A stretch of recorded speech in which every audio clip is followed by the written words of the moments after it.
शैतानिर्रजीम बिस्मिल्लाहिर्रहमानिर्रहीम। सूरत अल-बकरा आयत नंबर 71 और 72 इंशाल्लाह आज हम इन दो आयत की तफसीर और तर्जमा ये इंशाल्लाह समझेंगे और पढ़ेंगे। और साथ साथ जो हम तफसीर जिस किताब को लेकर चलेंगे ये किताब है, उसमें से मुख्तसर तफसीर जो है वो सूरत अल-बकरा की और सूरत अल-फातिहा की जामिल बयान के नाम से ये तफसीर है। और ये तफसीर शेख सैयद मोइनुद्दीन मोहम्मद बिन अब्दुर्रहमान अल हसनी अल हुसैनी अल इजी अल शाफी, ये उनकी तफसीर है लिखी हुई। और इनका एक ख़ास अंदाज़ और एक उसलूब है कुरान की तफसीर करने का। तो हम इस तफसीर को भी इंशाल्लाह साथ साथ लेकर चलेंगे।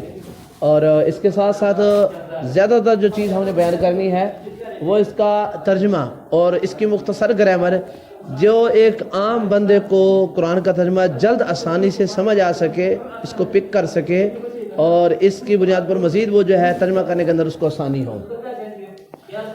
औज़ु बिल्लाहि मिनश शैतानिर रजीम। व मथलुल लदीना, वो ये कंटेक्ट हुरूफ के अंदर होता है, यानी दो जुमलों के अंदर, दो स्पेसों के अंदर, दो जो है पैरों के अंदर। और अरबी के अंदर इस तरह कंटेक्ट हुरूफ तकरीबन 10 के करीब हैं। इंशाल्लाह आपके साथ स्क्रीन पर ये शो करेंगे। उनमें से एक ये है वो, ये जहाँ भी आएगा इसका तर्जुमा। और मसल, ये लफ्ज़ मसल हमारी ज़बान के अंदर इस्तेमाल होता है मिसाल के तौर पर। हर बात की मिसाल देनी चाहिए, मिसाल देकर बात करनी, यानी लफ्ज़ मिसाल। मसलुल्लदीना, मिसाल अल्लदीना उन लोगों की इसमें मौसूला से है, यानी वो लोग जो किन्होंने क्या किया, काफरू, कुफर किया, काफर जिन्होंने कुफर किया उनकी मिसाल जो है इस आयत के अंदर दी जा रही है। काफरू, ये इसके अंदर वो जो आ रहा है किसी भी लफ्ज़ के साथ मिला हुआ अगर वो आगे आ रहा हो तो ये आम लोगों के लिए बात है।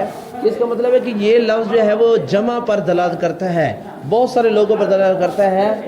वर्ब के हिसाब से कहें तो ये वर्ब कफरा, कफरा, कफरू, अगर हम हाथ पर माजी की गर्दानें हैं या मुस्तकबिल की है या अमर की है या नहीं की है, अगर हम हाथ पर इसको सीख लें तो ये इंतहाई हमारे लिए आसान रहेगा।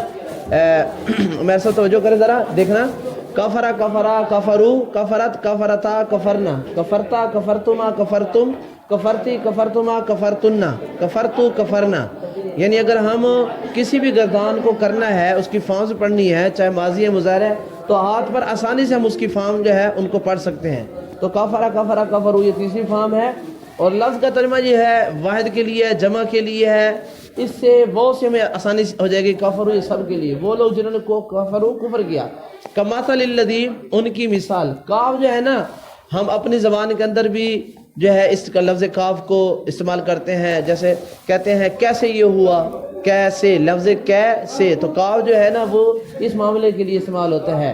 जिस तरह हम लफ्ज़ करते हैं कमा हक़्क़ुहु, फलां ने बयान किया है, तो कमा हक़्क़ुहु ये लफ्ज़ कमा हक़्क़ु काफ ये हमारी ज़बान में भी इस्तेमाल होता है। तो उसी में ये कमा था लिल्लज़ी, वो लोग जिन्होंने कुफ्र किया, कमा था लिल्लज़ी उस शख्स की तरह, अल्लज़ी वो जो यानिकु, नाअका यानिकु आवाज़ लगाता है, बिमा उन जानवरों को।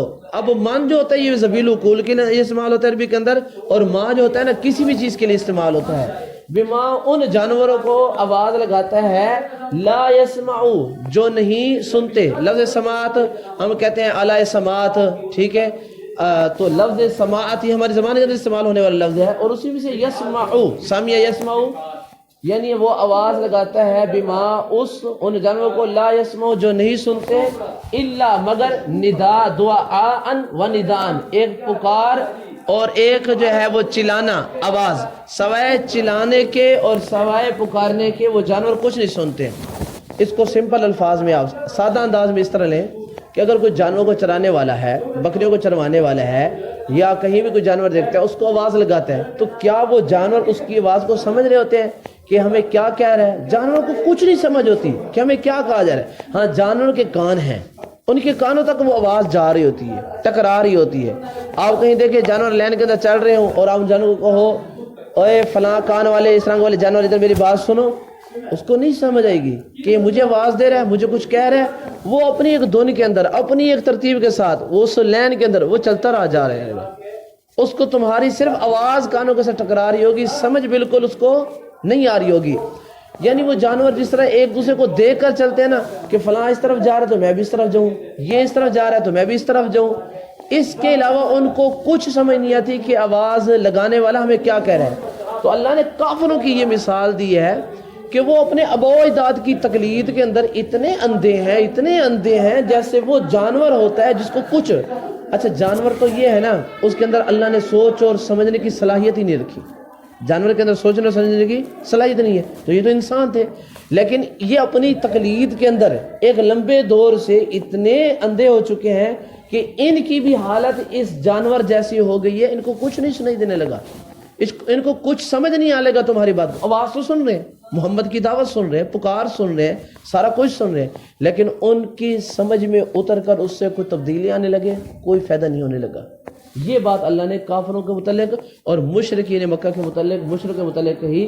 پھر اس لیے اس بات کو کہنے کے بعد کہ جب وہ جانوروں کی طرح ہیں کہ اللہ نے ان کو جو ہے وہ ضلالت گمراہی ان کے لیے ہے، ان کے اندر اس آباء و اجداد کی تقلید کی وجہ سے فہم نہیں ہے، اس فہم سے فائدہ نہیں حاصل کر سکتے، تو گویا کہ وہ کیا ہے پھر وہ سمن، سنتے نہیں، بکمن بولتے نہیں، امیون اندھے ہیں۔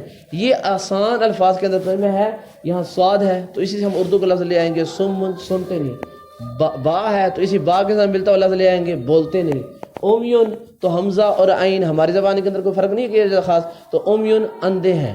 ویسے اردو کے اندر لفظ استعمال کیا جس کے لیے بہرے ہیں، گنگے ہیں اور اندھے ہیں، لیکن یہ لفظ سمن کی جگہ سین والا سنتے نہیں، بکمن بولتے نہیں، آئی سمجھ، تو یہ لفظ کے ساتھ میچ کر رہا ہے۔ اس طریقے سے آپ کو لفظ سمن کا ترجمہ یاد رہے گا کہ سنتے نہیں، بکمن بات سے بولتے نہیں، اور امیون اندھے ہیں، یعنی یہ اپنے فہم کے اندر قرآن و حدیث کو سمجھنے کے اندر ان کے تینوں حواس، انسان کسی چیز کو پک کرنے کے لیے، سمجھنے کے لیے، آئیے اس کے پاس یا تو سننے کے لیے کان ہوتے ہیں یا دیکھنے کے لیے دیکھ کر وہ بات کو سمجھ آتا ہے، اور جن کو حق سمجھ آتا ہے وہ زبان سے ادا بھی کرتے ہیں کہ یہ بات کہنے والا حق کہہ رہا ہے۔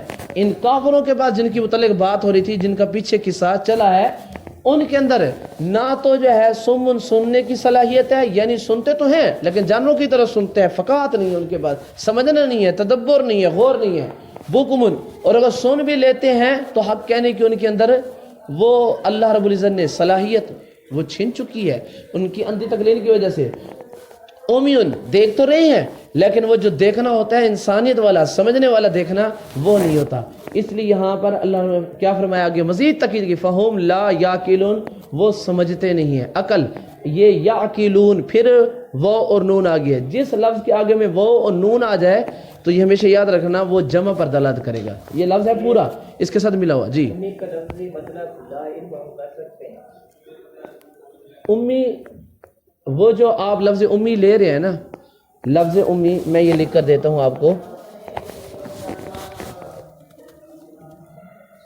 یہ ہے لفظ امی، نبی صلی اللہ علیہ وسلم کے متعلق کہا گیا، ہاں وہ آپ اس کے متعلق وہ کہہ سکتے ہیں، لیکن یہ عمیون ہے، وہ اور لفظ ہے، یہ سمجھ کے نہیں، اور یہ لفظ اور ہے، اس لفظ کا ترجمہ آپ ٹھیک کر رہے ہیں، لیکن یہ عین کے ساتھ ہے، میم ہے اور یا ہے۔